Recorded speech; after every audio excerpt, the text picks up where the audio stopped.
안녕하세요 여러분, 희나입니다. 여러분은 아이폰 메모장을 어떻게 사용하시나요? 저는 사실 하루 중 가장 유용하게 사용하는 앱이 메모장일 정도로 메모 앱을 정말 잘 사용하는데요. 영상 앞부분에서는 제가 메모장을 어떻게 활용하는지 보여드리고 뒷부분에서는 메모장 활용 팁들을 소개해 보도록 하겠습니다. 먼저 메모장을 어떻게 카테고리화 해두었는지 설명해 드리겠습니다. 첫 번째 마인드셋에는 제가 책을 읽고 나서 이 내용만큼은 꼭 기억해야겠다, 실천에 옮겨야겠다 해서 적어둔 글귀, 자주 들여다보고 싶은 인생의 태도를 적어두었고요. 두 번째 폴더인 보드에 들어오면 제가 영상에서 여러 번 말씀드렸던 브레인 덤프를 한 후에 만들어둔 월별 보드와 연도별 보드가 들어있는데요. 뒤에서 설명해드릴 링크 기능으로 보드별로 연동을 해두어서 매일 보는 월별 보드에서 연도별 보드, 유튜브 보드, 스크랩 보드, 그리고 노션 독서 노트로까지 이동할 수 있게 해두었어요. 이 보드에서는 제 온갖 할 일, 생각들을 위임해둔 보드이기 때문에 언제나 가장 많이 들여다보고 무슨 일이 생기면 바로 이곳에 적어둡니다. 가장 자주 보기 때문에 배경화면 아이콘으로도 추가해두었어요. 그리고 개인적인 내용이라 잠깐 비워둔 상태인데 연도별 보드에는 남은 2025년 한 번에 보기, 버킷리스트, 올해 할 일을 적어두었고요. 지난 먼슬리 보드는 하위 폴더로 만들어서 저장하고 있는데 연도별 보드에서는 지나간 먼슬리 보드에 바로 갈 수 있게 연결해 두었습니다. 다음은 유튜브 폴더인데요. 월별 보드에서 연결되었던 유튜브 보드가 여기에 있어요. 이곳에는 유튜브에서 제작할 컨텐츠들을 쭉 적어둔 건데요. 영상 제목을 클릭하면 영상 스크립트로 이동하게 해두었습니다. 하위 폴더에는 현재 진행 중 폴더가 있어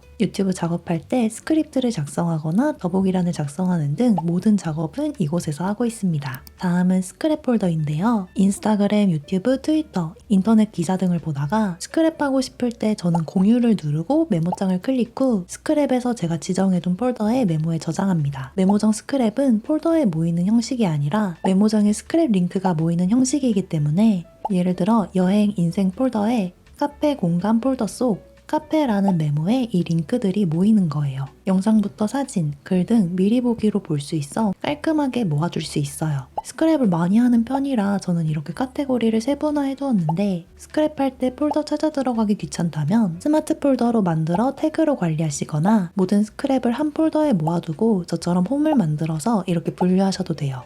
한 페이지의 메모들을 폴더 형식으로 분류해두고 각 메모에 링크를 걸면 쉽게 해당 스크랩을 찾을 수 있습니다. 바로 페이지에 들어갈 수도 있고 페이지마다 홈으로 연결을 해두어서 홈으로 다시 돌아오기도 쉽게 만들어 두었습니다. 그리고 핀터레스트 스티커를 추가 후 링크로 연결해서 핀터레스트 앱 보드로도 바로 갈 수 있게 해두었어요. 내가 좋아하는 것 폴더에는 제가 향을 정말 좋아해서 향수 시향기부터 차 시음기도 쭉 정리해 두었어요. 다음은 여행 계획과 공유해서 함께 보는 공유 메모를 모아둔 폴더인데요. 특히 여행 계획을 함께 세울 때 굉장히 유용한 게 메모를 공유하면 실시간으로 함께 내용 작성도 가능하고 상대방이 어떤 부분을 수정했는지, 추가했는지 바로바로 확인할 수 있으니까 여행부터 시작해서 다양한 프로젝트까지 메모를 만든 후 상대에게 링크만 전송하면 됩니다. 이번에 가게 될 여행 계획 살짝 보여드리자면 네이버 지도에 핀 꽂아둔 링크부터 숙소 정보, 타임라인, 알아본 카페나 맛집 정보, 준비해야 할 것들을 이렇게 공유했고 만약 상대가 이걸 챙겼으면 체크리스트를 체크해서 챙긴 목록을 서로 공유할 수 있고 내용을 아예 수정할 수도 있습니다. 특히 비행기 편명을 등록해두면 비행 정보도 확인할 수 있고 바우처, 이심 정보, 호텔 정보 등 이미지나 PDF를 모아두면 편리해요. 마지막은 금융정보나 암호 등을 표로 만들어 적어둔 비밀 폴더로 이 메모들은 잠금 기능을 활용해 안전하게 보관하고 있어요. 지금까지는 제가 메모 앱을 어떻게 활용하고 있는지 보여드렸는데 이제부터는 메모 앱을 사용하는 팁들을 소개해보도록 할게요. 가장 먼저 메모장에는 스티커를 마음껏 사용할 수 있습니다. 핀터레스트에서 저처럼 아이보리 아이콘팩을 다운로드 받아 스티커로 추가할 수 있고 이런 유튜브, 핀터레스트 아이콘을 스티커로 만들어서 사용도 가능합니다. 그리고 메모를 보기 좋게 쓰기 위해 포맷을 이용해보세요. 제목, 머릿말, 부머릿말은 각각 토글로 접었다 폈다 할 수 있어 길어질 수 있는 내용을 넣고 접어 깔끔하게 정리가 가능합니다. 모노 스타일로는 회색 박스에 내용을 넣어 분리할 수 있고요. 블록 인용으로는 내용을 묶어서 보기 좋게 만들 수 있습니다. 체크리스트를 만드는 건 당연하고 내용을 스와이프하면 들여쓰기, 내어쓰기가 가능해서 더욱 보기 좋게 정리할 수 있습니다. 체크리스트 아래의 내용은 구분점, 대시보드, 번호 목록 등으로 변경해보세요. 그리고 맥에서는 폰트부터 폰트 사이즈, 색상까지도 변경할 수 있습니다. 다음은 링크 기능을 사용해보세요. 원하는 부분을 선택 후 링크 추가를 누르면 URL부터 내가 미리 생성해두었던 메모로 링크를 연결할 수 있습니다. 노션 앱의 페이지로 이동도 가능하고 핀터레스트 핀으로 연결할 수도 있어요. 메모의 제목을 입력해서 해당 메모로 이동도 가능합니다. 혹은 이중꺽쇠를 입력 후 생성했던 메모 이름을 입력해 메모 아이콘과 함께 링크를 생성하거나 이중꺽쇠를 입력 후 메모 생성을 눌러 아예 새로운 메모를 추가할 수도 있어요.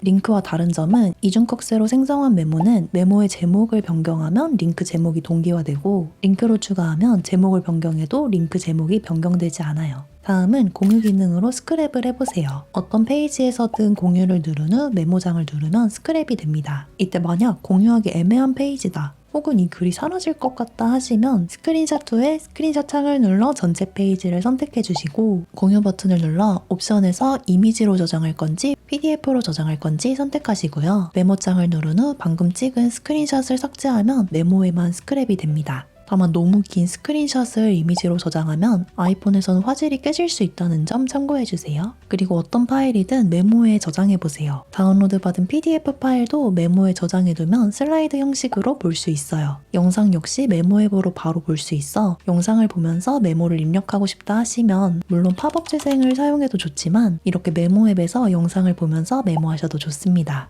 그리고 독서 감성문을 작성하려고 하는데 내용을 전부 타이핑하기 귀찮다 싶을 때는 첨부 파일을 눌러서 텍스트 스캔 기능을 이용해보세요. 인식률은 높지만 문장 줄이 바뀔 때를 잘 인식하지 못할 때가 있는데 입력한 내용을 모두 메모장에 붙여놓고 맞춤법 검사기에 돌려서 그 부분만 찾아주면 금방 해결이 가능해요. 서류 같은 문서들은 문서 스캔을 하면 깔끔하게 스캐너처럼 활용할 수 있습니다. 또한 전자책을 읽고 나서 하이라이트 친 부분은 공유하기 버튼을 눌러 메모장으로 내보내줍니다. 뒤에 출처가 나오긴 하는데 이런 건 해당 영역을 선택 후 한 번 더 클릭 후 옆으로 넘겨서 선택 영역 찾기, 돋보기 눌러서 찾기 및 대치, 아래에 스페이스 한 번 누르고 대치 눌러주면 모두 사라집니다. 개인용으로 사용할 때만 이렇게 사용하시고 다른 곳에 공유할 때는 출처를 꼭 남겨주세요. 다음은 공유 기능. 작성한 메모 페이지에 공유 버튼을 눌러 공동 작업을 누른 후 아이폰을 사용하는 상대방에게 전송해보세요. 상대방의 메모 앱에도 해당 페이지가 등장하고 상대방이 업데이트를 하면 업데이트 보기를 눌러 확인할 수 있고 활동 내용으로 서로 수정한 내용 보기, 참여자의 커서를 활성화하면 실시간으로 커서까지 보며 함께 작성할 수 있습니다. 저는 아이폰 단축어를 이용해 뒷면을 2번 탭하면 팝업 메모장이 나오게 해두었는데요. 단축어에서 플러스 버튼을 누르고 메모 생성을 찾아 눌러주세요. 원하는 폴더를 선택하고 내용을 눌러 매번 묻기를 선택하고 실행 시 열기를 비활성화한 후 완료해 주시고요. 설정에 손쉬운 사용, 터치, 뒷면 탭에서 2번 탭을 눌러 가장 아래 단축어에서 방금 생성한 메모 생성을 선택하시면 이제 여러분도 뒷면만 뚝뚝 두드리면 언제든지 팝업으로 아이디어를 작성할 수 있습니다. 마지막으로 작은 팁 몇 개 알려드리자면 수정일을 한번 클릭하면 생성 날짜를 알 수 있고요. 세 손가락으로 앞으로 쓸면 실행 취소, 세 손가락으로 뒤로 쓸면 실행 복귀를 할 수 있습니다. 아니면 세 손가락으로 한 번 탭해서 복사 붙여넣기 팝업 창을 불러올 수 있어요. 오늘은 여러분에게 제가 정말 좋아하는 메모 앱을 어떻게 사용 중인지 소개해봤는데요. 가볍고 접근성 좋고 직관적이고 스포트라이트로 검색도 쉽고 특히 아이클라우드 연동이 정말 빨라 저는 노트 앱보다는 메모 앱을 사용하게 되더라고요. 희나의 아이패드 완전 정보 컨텐츠는 된다 아이패드 기록 생활의 순서대로 제작 중이에요. 다음 내용을 미리 알고 싶다, 좀 더 차근차근 내용을 배우고 싶다 하시면 책도 꼭 함께 확인해 주시고요. 그럼 저는 더 유용한 다음 영상에서 만나요.